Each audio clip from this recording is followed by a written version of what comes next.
So did, as far as, you spoke about the learning curve and, for those surgeons that are just starting to take a look at this technology, are there applications that you'd say, hey, this is how I started, or, what might you suggest for them?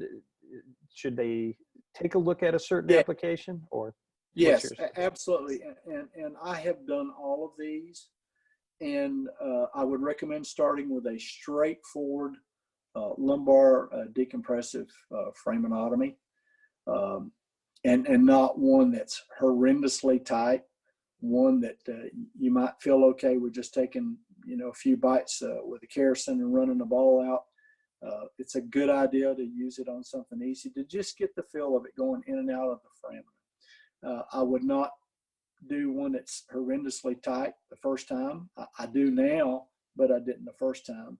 And then the other thing, I went from that to just a simple ACDF. I got comfortable in using a different kind of product with the sort of the foot plate on it. I did that with an ACDF and just saw how helpful it was. And then when I did a corpectomy, I understood how it worked and how to use it, and that was pretty easy. But I started out on a fairly straightforward ACDF to where I knew I could, quote unquote, play with it just a little bit. And then I do a fair number of far lateral disc herniations with, extra spinal approach coming in from the outside in. And man, this thing is really wonderful to do an outside in framinotomy. I've done 3 or 4 of them, and wow, it's safe. And you can see the nerve root from the far lateral approach. And it's very easy to keep the device on top of the nerve root and take down the roof. And you can angle down, angle up, and decompress the nerve root quite easily.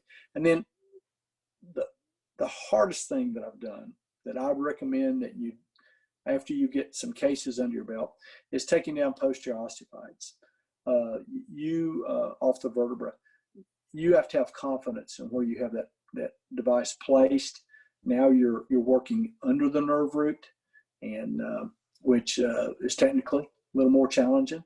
But as you become comfortable with it, it's not that big of a leap. But I would not recommend trying to take a big posterior osteophyte coming off of a vertebral implate down as your first case. I had done several before I tried that.